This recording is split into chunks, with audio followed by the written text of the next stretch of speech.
ragazzi, ma stanno impazzendo tutti o sono io che non sto capendo? Aiutatemi voi. In caso non lo sappiate, è già partita la sperimentazione che ci permetterà tra non molte settimane, al massimo questione di mesi, di poter avere queste due, sia la patente, la nostra patente, sia la nostra tessera sanitaria, comodamente sul nostro smartphone grazie all'applicazione Io. Sostanzialmente potremo girare anche in auto senza, questo è solo un esempio, doverci portare dietro la nostra patente. Può sembrare una cosa banale, ma poter rinunciare finalmente ad un supporto fisico come questo e avere tutto sul nostro smartphone, che alla fine ci portiamo sempre dietro, può essere una grande comodità. E ci tengo a sottolineare che questa è una funzionalità totalmente facoltativa. In caso voi vogliate continuare a portarvi dietro la vostra patente o tessera sanitaria cartacea, potete farlo tranquillamente.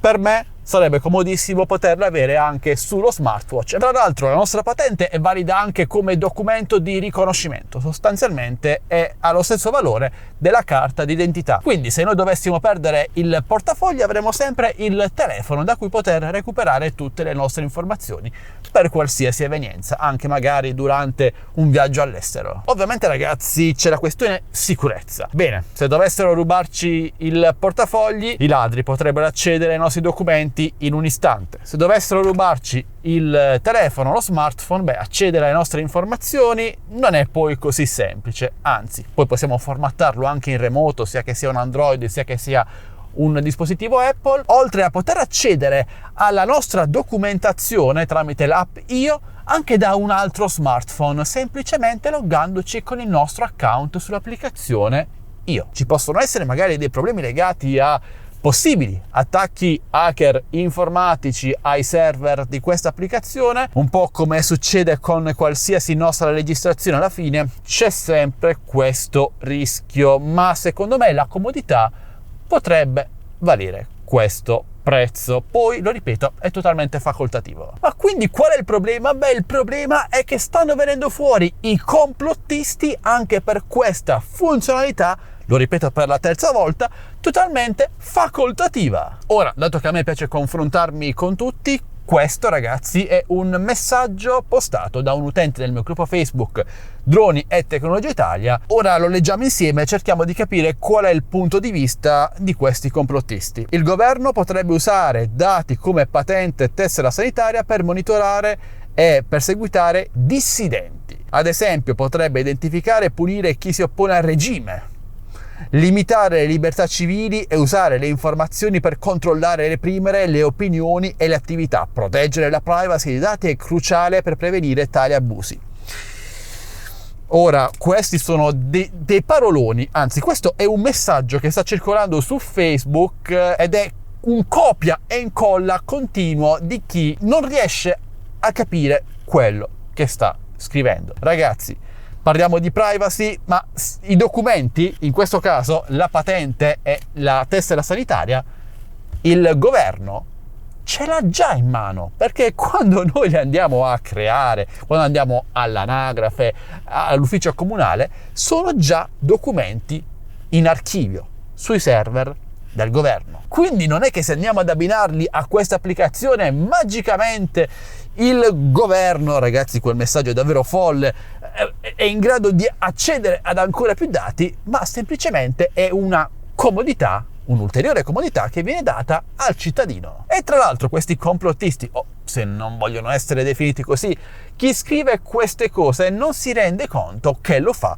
da un PC o da uno smartphone, peggio ancora, che per essere attivato ha richiesto la registrazione a Google o Apple, ai servizi Apple, e inoltre lo fa su social come Facebook o Instagram che richiedono ulteriormente registrazioni e cookie attivi. Quindi la privacy è un concetto abbastanza astratto e forse ci sarebbe da preoccuparsi di queste altre cose più che della possibilità di poter archiviare i nostri documenti su un'applicazione. E va bene esprimere delle perplessità, ma le perplessità devono essere espresse con dei dati concreti sotto mano, non con aria fritta come vedo troppo spesso fare. Ora leggiamo la risposta subito sotto. In realtà è una conversazione che è andata avanti un po', ma il complottista, chiamiamolo così perché in mancanza di dati reali, tangibili e classificabile e definibile complottista, ha sempre deviato la conversazione. Mi riscusi, le chiedevo un esempio pratico, ma continua a non capire come il governo, ma chi all'atto pratico,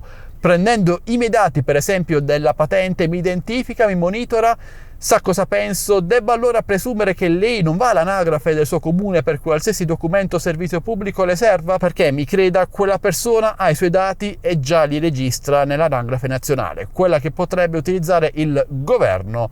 Non so bene a fare cosa. E sostanzialmente è la stessa cosa che vi ho detto io pochi istanti fa, ragazzi. Questi sono documenti che il governo ha già in mano, quindi averli sull'applicazione per il governo non cambia nulla, ma per noi è una comodità. Forse sono stupido io, amici, ma non ci arrivo, quindi parliamone insieme. Voi cosa ne pensate della possibilità di poter archiviare i vostri documenti sull'app Io e poterveli portare in giro sullo smartphone senza dover avere con voi il portafoglio, o magari in caso di perdita del portafoglio avere comunque totale accesso da qualsiasi smartphone o altro dispositivo ai vostri documenti personali? Per me è una grande comodità, però ditemi la vostra con un bel commento. Concludo dicendo che purtroppo sto notando dal Covid in poi che i complotti le teorie del complotto stanno aumentando. Per ogni scemenza, ragazzi, ora c'è sempre un complotto